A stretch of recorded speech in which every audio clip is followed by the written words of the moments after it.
نحمده ونصلي ونسلم على رسوله الكريم أما بعد فأعوذ بالله من الشيطان الرجيم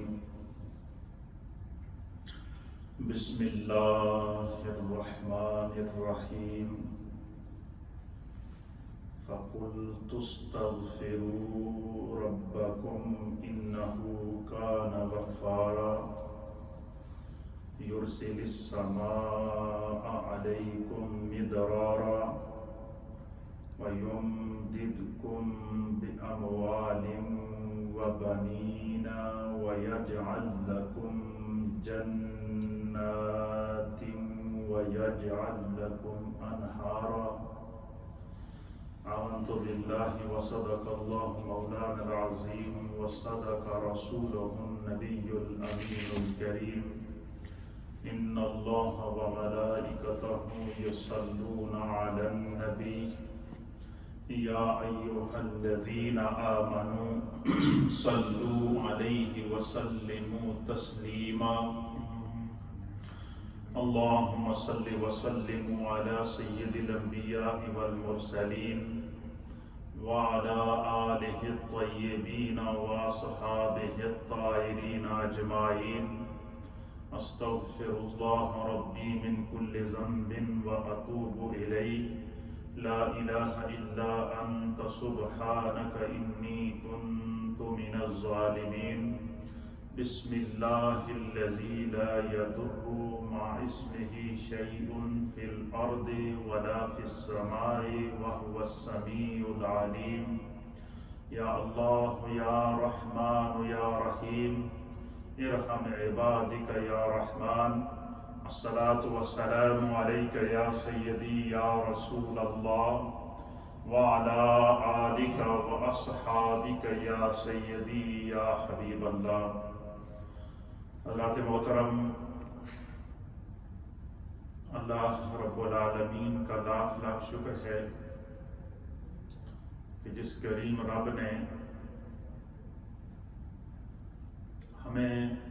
ہماری کوتاہیوں کے باوجود، ہمارے گناہوں کے باوجود، ہماری اعلانیہ خفاشیوں اور عریانیوں کے باوجود، اعلانیہ طور پر شراب نوشی اور برائیوں کے باوجود اس رب نے ہمیں اس زندگی میں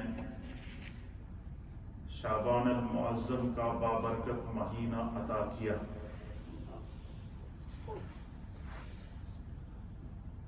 یقیناً اس وقت نبی رحمت صلی اللہ تعالی علیہ وآلہ وسلم کی جو امت ہے وہ مشکل میں ہے، ابتلا میں ہے، آزمائش میں ہے، پکڑ میں ہے، خدا کی ناراضگی میں ہے، اور ان تمام وجوہات کی بنا اور بنیاد میں ہوں، آپ ہیں، نبی پاک کا اس دور کا جو امتی ہیں وہ سارے ہیں. کیونکہ جب نافرمانی عام ہو جائے، ظلم عام ہو جائے، ناانصافی عام ہو جائے، انسان بے حس ہو جائے، انسانیت سے انسانیت ختم ہو جائے، انسان انسانیت سے محروم ہو جائے، ظلم کے اوپر اس کے ضمیر کے اوپر بوجھ محسوس نہ ہو، اعلانیہ گناہوں کو دیکھتے ہوئے وہ طوطا چشم بن جائے، تو یہ اللہ کی ڈھیل کے بعد پھر اس کا فیصلہ ہے کہ جہاں وہ انسان کو موقع دیتا ہے وہاں جب اس کی پکڑ آتی ہے تو اس کا فیصلہ ہے کہ ان بطش ربک لشدید. پھر خدا کی پکڑ اتنی سخت ہوتی ہے کہ انسان کی ساری تدبیریں ناکام ہو جاتی ہیں، انسان کے سارے منصوبے دھرے کے دھرے رہ جاتے ہیں، انسان کی ساری سوچیں ختم ہو جاتی ہیں، پھر وہ خدا کی پکڑ میں آ جاتا ہے۔ انسان سوچتا تو بہت کچھ ہے، لیکن وہ خالق کائنات موقع دیتا ہے۔ جب ہم قرآن حکیم فرقان مجید کا مطالعہ کرتے ہیں تو سابقہ کو اگر ہم دیکھیں تو حضرت نوح علیہ السلام کی امت کو، ان کی قوم کو اللہ رب العالمین نے 1650 سال تک ڈھیل دی تھی۔ 1650 سال، یہ دیکھیں اسلام اس وقت 1450 سال کے قریب اسلام کا یہ دور ہے، یعنی یہ پورا دور جو اسلام کا گزر رہا ہے، اس سے بڑھ کر زیادہ عرصہ اللہ تعالیٰ نے قوم نوح کو دیا، اور حضرت نوح علیہ السلام 950 سال تک ان کو تبلیغ کرتے رہے، تعلیم دیتے رہے، اللہ کی طرف بلاتے رہے، خداوند قدوس کی طرف دعوت دیتے رہے، ان کو شرک سے منع کرتے رہے، نافرمانی سے منع کرتے رہے، عریانی اور فحاشی سے منع کرتے رہے، بد کرداری سے منع کرتے رہے۔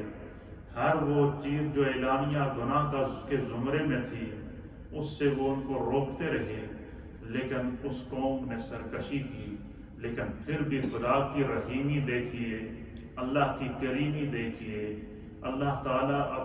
اپنے بندے سے 70 ماؤں کی مامتا سے زیادہ پیار کرتا ہے۔ یعنی ایک بچے کو اگر ذرا سی تکلیف ہو تو ماں تڑپ اٹھتی ہے، لیکن وہ خالق جو بندے کو 70 ماؤں کی مامتا سے زیادہ پیار کرتا ہے تو وہ اپنے بندے کو کتنا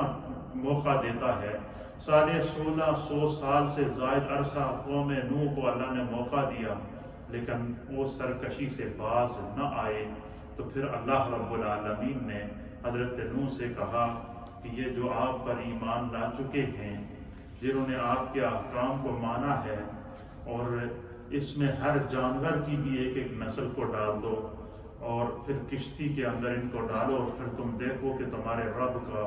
جو انتقام ہے، تمہارے رب کی جو پکڑ ہے، تمہارے رب کا جو جلال ہے وہ کیا ہے۔ تو اللہ رب العالمین نے قرآن میں اس منظر کو مختلف صورتوں کے اندر بیان فرمایا۔ اس کشتی کے اندر تیار کیا گیا۔ اب جب طوفان نوح آیا تو طوفان نوح نے پوری انسانیت کو گھیرے میں لے لیا، اتنا گھیرے میں لیا کہ یہ پوری دنیا اس کے طوفان کی زد میں آئی، اور زمین کے اوپر بسنے والی ہر شے، چاہے اس کا تعلق انسانوں سے ہو، چاہے اس کا تعلق جنوں سے ہو، چاہے اس کا تعلق حیوانات سے ہو،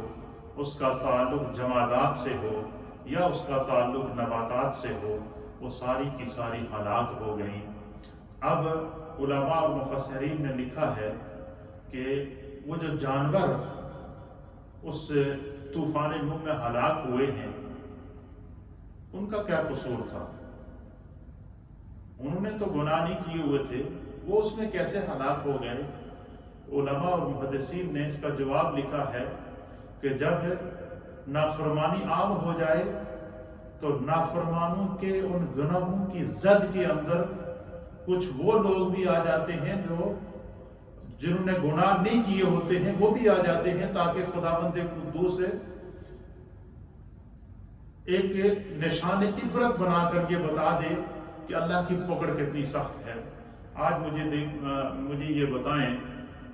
کہ اس وقت آج کا جو دور ہے، یہ دنیا کا جدید ترین دور ہے، ٹیکنالوجی کا دور ہے،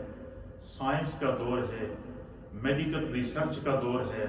لیکن آج انسانیت عاجز ہے، انسانیت سرنگوں ہے، سائنس سر جوڑ کر بیٹھی ہے، آج کسی کی کوئی تدبیر کام نہیں آ رہی ہے۔ یہ خداوند قدوس کی وہ پکڑ ہے جسے من حیث المجموعی ہمیں سمجھنا ہوگا۔ ہاں، اللہ نے ہمیں اس طرح کے طوفان نوح یا قوم لوط یا قوم ہود یا قوم عاد اور قوم سمود جیسے عذابوں سے بچا کے اس وقت تک رکھا ہوا ہے۔ اس کی وجہ یہ ہے کہ رب کا فیصلہ ہے کہ اس زمین کے اوپر میرے مصطفیٰ کا وجود موجود ہے، اور جب تک اس زمین پر مصطفیٰ کا وجود موجود ہے اللہ تعالیٰ اس طرح کے طوفانوں اور ابتلاؤں سے ہمیں محفوظ رکھے گا۔ لیکن یہ جو کرونا وائرس کی صورت میں خدا نے ہم پر آزمائش ڈالی ہے، اگر ہم نے اس سے اب بھی سبق نہ سیکھا، اگر ہم نے اس سے آپ بھی کچھ حاصل نہ کیا، تو پھر یاد رکھیے گا کہ خدا بند قدوس کا یہ تو کرونا کچھ بھی نہیں ہے، یہ میری پیشن گوئی ہے، میرا یہ میسج پوری دنیا میں سنا جا رہا ہے، ریکارڈ ہو رہا ہے، سوشل میڈیا کے ذریعے جا رہا ہے، یہ کرونا کچھ بھی نہیں ہے۔ پھر خدا بند قدوس اس سے بڑی بڑی آزمائشیں لائے گا، اس سے بڑی بڑی پکڑ ہوگی۔ اس لیے تمام دنیا میں رہنے والے انسانوں سے میں مخاطب ہوں بالعموم، اور اہل ایمان سے میں مخاطب ہوں بالخصوص، کہ ہمیں اپنی زندگی کے اندر اور اپنی اسٹریٹجی کے اندر جو ہے وہ نشاط ثانیہ کرنی پڑے گی۔ اللہ تعالیٰ ہمیں جو ہے وہ اپنے اعمال کو ہمیں سمجھ کر اس پر عمل کی توفیق اللہ تعالیٰ ہمیں عطا کرے۔ ہمیں اپنی زندگی کی نشاط ثانیہ کرنی پڑے گی، ہمیں اپنی زندگی کو سمجھنا پڑے گا، ہمیں اپنی زندگی کو سمجھ کر اس کے اندر تبدیلی لانی پڑے گی۔ جو ہمارے اندر اعلانیہ گناہ پائے جا رہے ہیں، آپ یا میں یا کوئی دوسرا اس کا ذمہ دار اس لیے نہیں ہے کہ میں اپنے گناہوں کا خود ذمہ دار ہوں، آپ اپنے گناہوں کے خود ذمہ دار ہیں۔ اس لیے آپ تمام حضرات کی خدمت میں گزارش ہے کہ یہ خدا نے ہمیں موقع دیا ہے، اور موقع بھی دیا ہے کہ اس وائرس کے دوران ہلاکتیں تو ہو رہی ہیں، وائرس کے دوران پکڑ تو ہو رہی ہے، اس وائرس کے دوران اللہ تعالیٰ کی طرف سے ہمیں جو ہے وہ آزمائش میں تو لیا گیا ہے، لیکن خدا بند قدوس ہمیں پھر بھی توبہ کا موقع دے رہا ہے۔ اللہ ہمیں پھر بھی توبہ کا موقع دے رہا ہے، اور خدا نے ہمیں بدلے میں شعبان کا مہینہ عطا کیا ہے۔ اور شعبان کے مہینے میں جو بندہ سچی توبہ کرتا ہے، اپنے رب سے رجوع کرتا ہے، رجوع اللہ کرتا ہے، اپنے رب کی طرف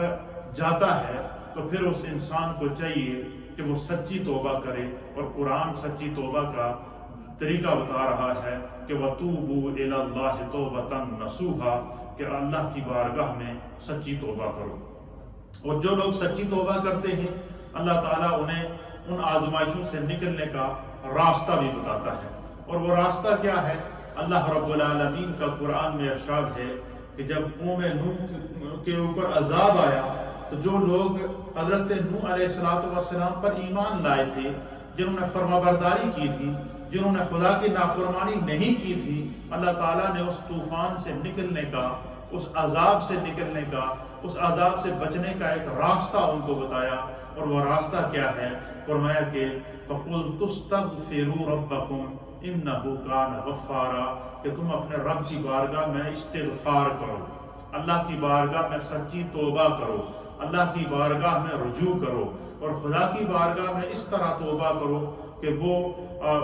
سچی توبہ ہو، توبۃ نصوحا ہو، کہ جس جرم سے آپ نے توبہ کی ہے دوبارہ وہ اس جرم کی وادی میں قدم نہ رکھو۔ تو فرمایا کہ یہ توبۃ نصوحا ہے۔ تو پھر جب بندہ ایسی توبہ کرتا ہے تو اللہ تعالیٰ سورہ نوح کی آیت نمبر 10 کے اندر فرماتا ہے استغفروا ربکم، تم اپنے رب کی بارگاہ میں استغفار کرو، انہ کان غفارا، تم اپنے رب کو توبہ قبول کرنے والا مہربان پاؤ گے۔ فرمایا کہ جو لوگ سچی توبہ کرتے ہیں اور اللہ کی طرف رجوع کرتے ہیں، رجوع الی اللہ کرتے ہیں، رجوع الی الرسول کرتے ہیں، اور سچ اللہ کی بارگاہ میں متوجہ ہوتے ہیں، تو پھر اللہ تعالیٰ جب ان کی توبہ کو قبول کر دیتا ہے تو وہی زمین کے اسباب، وہی زمین کا مال، وہی زمین کی وبائیں جو ان کے لیے جان لیوا ثابت ہوتی ہیں، اللہ تعالیٰ اسی میں سے ان کے لیے رحمت کے اسباب پیدا کر دیتا ہے۔ اس کی ایک مثال ہمارے سامنے موجود ہے کہ جب نبی رحمت جناب سید العالمین محمد الرسول اللہ صلی اللہ تعالیٰ علیہ وآلہ وسلم ہجرت کر کے مکہ سے مدینہ آئے، اس وقت مدینہ یثرب تھا، وہ بیماریوں کا گھر تھا۔ میرے مصطفیٰ نے جب وہاں رحمت کے قدم رکھے تو مدینے کی مٹی کو اللہ نے کھا کے شفا بنا دیا۔ پھر اسی طریقے سے فرمایا کہ جو لوگ سچی توبہ کرتے ہیں، اللہ کی طرف رجوع کرتے ہیں اور اپنے گناہوں کو یاد کر کے نادم اور شرمندہ ہوتے ہیں، اللہ فرماتا ہے کہ یرسل السماء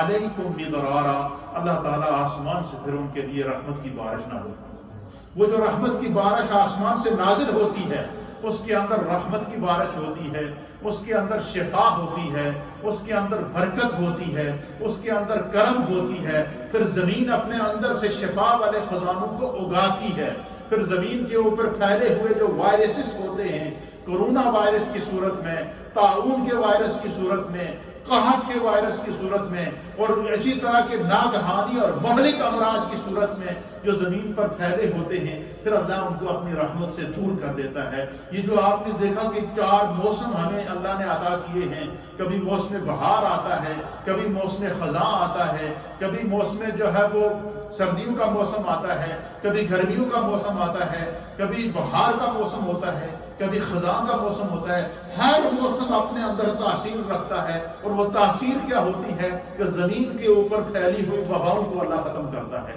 زمین کے اوپر پھیلے ہوئے وائرسز کو اللہ ختم کرتا ہے، لیکن اس کے لیے ضروری ہے کہ ہم سچے دل سے توبہ کریں۔ میں اپنے تمام ناظرین سے اس وقت مخاطب ہوں کہ خدا نے جہاں اگر ہمیں آزمائش میں ڈالا ہے کورونا وائرس کی صورت میں، آج اس سے بڑی ہمارے لیے کیا آزمائش ہوگی کہ اللہ نے اپنے گھر کے دروازے ہم پہ بند کیے ہوئے ہیں، اور یہ خدا کی ناراضگی ہے۔ علماء اور حکامہ کہتے ہیں کہ اللہ جب کسی سے ناراض ہوتا ہے تو خدا اس کا رزق نہیں چھینتا، وہ بڑا کریم ہے، وہ پتھر کے اندر بھی کیڑے کو رزق عطا کر رہا ہے، وہ زمین کے اندر موجود حشرات الارض کو بھی رزق عطا کر رہا ہے۔ علماء اور محدثین کہتے ہیں کہ خدا جب کسی سے ناراض ہوتا ہے تو اللہ اس سے رزق نہیں چھینتا، بلکہ اس سے سجدے کی توفیق کو چھین لیتا ہے، وہ پھر بندہ نافرمانی کی طرف چلا جاتا ہے۔ آج مجھے بتائیں کہ آج ہمارے اندر گناہوں کی کون سی اقسام ہیں جو نہیں پائی جا رہی ہیں؟ ہمارا نوجوان شراب کی طرف جا رہا ہے، ہمارا نوجوان زنا کی طرف جا رہا ہے، ہمارا نوجوان برائی کی طرف جا رہا ہے۔ من حیث الانسان، مرد اور عورتیں، ہمیں اس چیز کا احساس ختم ہو چکا ہے، تو پھر خدا نے یہ جو پکڑ لائی ہے، یہ اللہ ہمیں پھر بھی سنبھلنے کا موقع دے رہا ہے۔ تو یہ موقع کیا اللہ نے دیا؟ اگر ایک طرف کورونا وائرس ہمارے پاس ایک مہلک بیماری کی صورت میں آیا، لا علاج بیماری کی صورت میں آیا، دوسری طرف خدا نے ہمیں شعبان کا مہینہ عطا کیا ہے۔ پھر اس مہینے کے اندر اللہ تعالیٰ 15ویں شب کو جو وہ شب برات اللہ ہمیں عطا کر رہا ہے، جس کے بارے میں میرے رب نے فرمایا کہ فیہا یفرق کل امر حکیم، کہ ہر حکمت والا کام اس میں بانٹ دیا جاتا ہے۔ اس میں اللہ شفا بھی بانٹتا ہے، اس میں اللہ بیماری بھی بانٹتا ہے، اس میں اللہ رزق بھی بانٹتا ہے، اس رات میں اللہ زندگی بھی عطا کرتا ہے، اور اس رات کے اندر خداوند قدوس موت بھی عطا کرتا ہے، اور اس رات کے اندر اللہ تعالیٰ توبہ کو بھی قبول کرتا ہے۔ اللہ کے حبیب فرماتے ہیں کہ پورا سال تو انسان رب سے مانگتا رہتا ہے، التجائیں کرتا رہتا ہے، لیکن شعبان المعظم کی 15ویں جو شب ہوتی ہے، اس میں خدا خود آواز دیتا ہے کہ مانگ لے میرے بندے میری طرف رجوع کر لے، میرے بندے میری طرف آ جا، ارجعی الی ربک، اپنے رب کی طرف لوٹ آ، اپنے گناہوں کو چھوڑ دے، اپنی معصیت کو چھوڑ دے، اپنی ہر طرح کی جو تمہارے اندر پائی جانے والی برائیاں ہیں ان سے سچی توبہ کر لے، تو اللہ تمہیں معاف کرے گا۔ اور فرمایا کہ پھر رب کریم قرآن کے اندر سورہ نور میں فرماتا ہے کہ جب بندہ سچی توبہ کر دیتا ہے تو پھر اب دیکھیں آج ہمارا مال ہمارے کام نہیں آ رہا، ہماری دولت ہمارے کام نہیں آ رہی۔ بڑے سے بڑا دولت مند جو دنیا کا سب سے امیر آدمی ہے، آج وہ بھی کورونا وائرس کی دوا تلاش کر رہا ہے۔ پیسہ موجود ہے، دوا موجود نہیں، دولت موجود ہے، دوا نہیں خرید سکتا۔ بڑے سے بڑا بادشاہ جسے خدا نے حکومت عطا فرمائی ہے، جسے خدا نے سلطنت عطا فرمائی ہے، جسے خدا نے بادشاہت عطا فرمائی ہے، آج وہ بھی دنیا کی دولت کے اندر تو ڈوبا ہوا ہے، لیکن اس کی دولت آج اسے کورونا وائرس کی ویکسین خریدنے کی توفیق نہیں دے رہی ہے۔ تو پتہ چلا کہ ہماری دولت بھی ہمارے کام نہیں آئے گی، ہمارا اقتدار بھی ہمارے کام نہیں آ سکتا اگر ہم خدا کی نافرمانی کریں گے۔ اگر ہم اللہ کی نافرمانی کریں تو ہمارا جو ہے وہ مال، دولت، اقتدار، اختیار اور کوئی بھی چیز ہمارے کام نہیں آ سکتی۔ لیکن اللہ فرماتا ہے کہ اے انسان، جب تو انسان بن جائے، جب تو پکا مومن بن جائے، اپنے گناہوں سے سچی توبہ کر بیٹھے، اپنے رب سے رجوع کر بیٹھے اور دوبارہ وہ گناہ نہ کرنے کا میں اعلان کرے گا تو فرمایا کہ تمہارے رب کا فیصلہ ہے. پھر اللہ کیا کرے گا؟ یمددکم باموال وبنین ویجعل لکم جنات ویجعل لکم انہار. اب دیکھیں، اب ہمارا مال ہمارے کام نہیں آ رہا، ہماری دولت ہمارے کام نہیں آ رہی، ہماری ثروت ہمارے کام نہیں آ رہی، لیکن خدا فرماتا ہے کہ انسان جب سچے دل سے توبہ کرتا ہے، اپنے مال سے زکوٰۃ نکالتا ہے، اپنے مال سے صدقات نکالتا ہے، اپنے رب کی طرف رجوع کرتا ہے، اعلانیہ گناہوں کو چھوڑتا ہے، دانستہ گناہوں کو چھوڑتا ہے، نادانستہ گناہوں کو چھوڑتا ہے، عمدن گناہوں کو چھوڑتا ہے، خطاً گناہوں کو چھوڑتا ہے، ظاہر گناہوں کو چھوڑتا ہے، مستور گناہوں کو چھوڑتا ہے، توبۃ نصوحہ کرتا ہے، توبو الی اللہ کرتا ہے. اللہ کے محبوب کو گواہ بنا کر جب انسان خدا کی بارگاہ میں توبہ کرتا ہے اور پھر وہ گناہ دوبارہ نہ کرنے کا ارادہ کرتا ہے، پھر جب اللہ اس کے ارادے کو دیکھتا ہے تو پھر کیا کرتا ہے؟ اللہ فرماتا ہے سورہ نو کی آیت نمبر ہے 12، اللہ فرماتا ہے یمددکم باموال، پھر خدا تمہارے ہی مال سے تمہاری مدد کرے گا. اب دیکھیں، اس وقت ہمارا مال ہمارے کام نہیں آ رہا، مال موجود ہے، ہم ویکسین کورونا وائرس کی نہیں خرید سکتے کیونکہ کوئی ویکسین اس کی آئی ہی نہیں ہے، لیکن اللہ فرماتا ہے کہ انسان اگر تو توبہ کرے گا یرسل السماء، اللہ تعالیٰ آسمان سے بارش نازل فرمائے گا، اور ایسی بارش ہوگی کہ اس میں رحمت بھی ہوگی. آسمان سے خدا تمہارے لیے ویکسین کورونا کی نازل کرے گا، آسمان سے خدا تمہارے لیے مہلک بیماریوں کا علاج نازل کرے گا. سچی توبہ جب کرے گا، سچی استغفار کرے گا، اعلانیہ نافرمانی کو چھوڑے گا، خفیہ نافرمانی کو چھوڑے گا، تو پھر خدا تمہارے لیے آسمان سے ایسی رحمت نازل کرے گا. وَيُمْدِدْكُمْ بِأَمْوَالٍ، اللہ تمہارے ہی مال کو تمہارے لیے مدد کا سبب بنا دے گا، اللہ تمہاری اولاد کو تمہارے لیے مدد کا سبب بنا دے گا. اللہ اس زمین کے اندر سے ایسے خزانے پیدا کرے گا. وَيَجْعَلْ لَكُمْ جَنَّاتٍ، زمین سے خدا باغات اگائے گا، زمین سے ایسے پھل نکلیں گے، زمین سے ایسے پھول نکلیں گے، زمین سے ایسی مہک نکلے گی، اس زمین کے اوپر خدا کی رحمت کی ایسی ہوا چلے گی کہ جس طرح چائنا سے کورونا وائرس کی وبا اڑتی ہوئی آئی اور اس نے پوری دنیا کو اپنے گھیرے میں لے لیا ہے، اس طرح اللہ فرماتا ہے کہ اے انسان تو جب خدا کی طرف رجوع کرے گا، اپنے رب کے لیے سچی توبہ کرے گا اور ہر طرح کے ظلم اور ناانصافی کو چھوڑے گا، تو فرمایا کہ اللہ پھر کیا کرے گا؟ خدا بندے قدوس پھر اپنے عرش کے سائے سے، اللہ تعالیٰ اپنی رحمت کے سائے سے پھر تمہارے لیے رحمت کی ہوا زمین پر بھیجے گا. اور وہ جو رحمت کی ہوا زمین پر آئی تو پھر کیا ہوگی؟ وہ زمین ہوا کیسی ہوتی ہے؟ قرآن بیان کرتا ہے کہ حضرت سلیمان علیہ السلام تخت تیار کیا ہوتا تھا، وہ تخت کئی ہزار گز بڑا ہوتا تھا، اس کے اوپر ہر مخلوق موجود ہوتی تھی. جب اس تخت پر بیٹھتے تو آپ ہوا کو حکم دیتے تو ہوا کیا کرتی؟ اس تخت کے اوپر نہ پیٹرول پڑتا تھا، اس تخت میں نہ انجن تھے جیسے کہ آج کل کے جہازوں کے اندر موجود ہیں. آج کل جہاز پیٹرول اور انجن سے چلنے والے جہاز بھی بیٹھے ہوئے ہیں، وہ بھی نہیں اڑ رہے ہیں، لیکن جب خدا کی رحمت کی ہوا آتی ہے تو وہ تخت سلیمانی کو اڑا کر پوری دنیا کے اندر لے جاتی ہے، اس کے اوپر پوری مخلوق بیٹھی ہوتی ہے. اسی طرح جب انسان رجوع اللہ کرتا ہے، سچی توبہ اپنے رب کی بارگاہ میں کرتا ہے، تو پھر خدا کی رحمت کی ہوا آتی ہے، وہ پوری دنیا میں پھیل جاتی ہے. وہ ہوا پھولوں میں بھی جاتی ہے، وہ ہوا پھلوں میں بھی جاتی ہے، وہ ہوا زمینی رزق کے اندر جاتی ہے، وہ ہوا زمین کی سے پیدا ہونے والے رزق کے اندر چلی جاتی ہے، وہ ہوا انسان کے سانس کے اندر رحمت کا آکسیجن بن کے چلی جاتی ہے. وہ ہوا پھر وینٹیلیٹر کی ضرورت نہیں پڑتی، پھر انسان کو آکسیجن کی ضرورت نہیں پڑتی، کیونکہ وہ خدا کی رحمت کے نشے میں گم ہو جاتا ہے. اس لیے میرے دوستوں، میرے بزرگوں، میری مائیں، میری بہنیں جو اس وقت میرے اس پیغام کو سن رہے ہیں اور دیکھ رہے ہیں مجھے، میں ان کی خدمت میں گزارش کروں گا، اللہ کی پکڑ ہم سب کو احساس ہو، کفار کو بھی احساس ہو گیا. کل آپ نے دیکھا کہ ڈونلڈ ٹرمپ جو امریکن صدر ہے، اس نے پریس کانفرنس کی تو ایک خاتون صحافی نے اس سے سوال کیا کہ بھائی ملک کے اندر جو ہے وہ ماسک ختم ہو رہے ہیں اور آپ ملک کے سربراہ ہیں، آپ ماسک کا انتظام کریں. تو ڈونلڈ ٹرمپ نے اس خاتون صحافی کو جواب دیا تم تو عورت ہو، تم ماسک پہن، تم سکارف کر لو، سکارف سے اچھا ماسک کوئی ہے ہی نہیں۔ وہ لوگ جو اپنے ممالک کے اندر قوانین پاس کیا کرتے تھے کہ یہ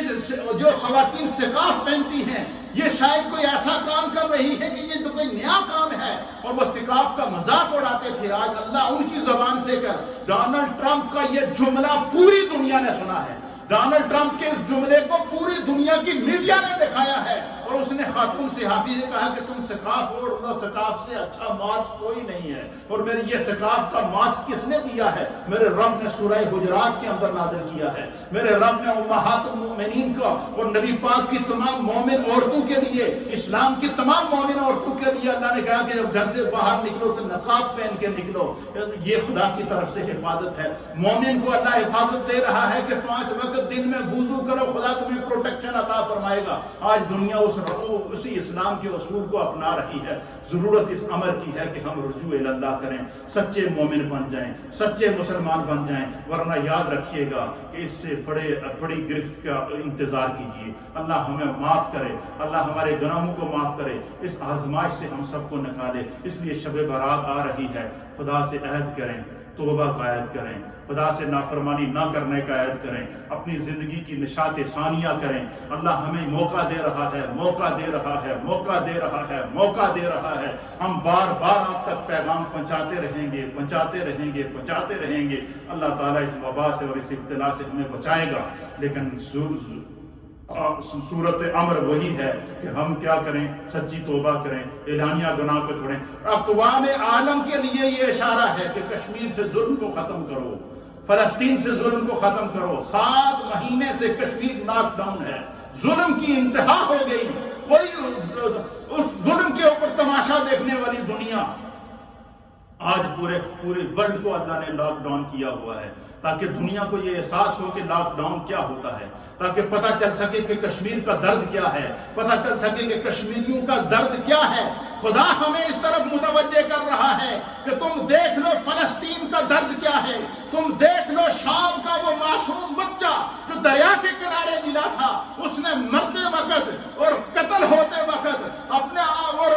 شہید ہوتے وقت اس بچے کو اور تو کچھ سمجھ نہیں آئی، اس نے یہ کہا تھا کہ میں اپنے رب سے جا کر تمہاری شکایت کروں گا۔ شاید اس بچے کی شکایت اللہ نے سنی ہے، شاید کشمیری ماؤں بہنوں کی شکایت خدا نے سن لی ہے۔ اس لیے مقبوضہ کشمیر سے ظلم کو ختم کیا جائے، فلسطین سے ظلم کو ختم کیا جائے۔ من حیث اقوام، تمام اقوام عالم کو اس دنیا سے ظلم کو اٹھانا ہوگا، ناانصافیوں کو اٹھانا ہوگا، بربریت کو اٹھانا ہوگا، اور خدا کی حاکمیت کے اندر آنا ہوگا۔ اللہ ہم پر کرم کرے گا۔ خدا بندے قدوس ہمیں اس وبا سے نجات عطا فرمائے، اور اس وبا سے اپنی زندگی کا سبق حاصل کرنے کی سعادت اور توفیق عطا فرمائے۔ وآخر دعوانا ان الحمد للہ رب العالمین۔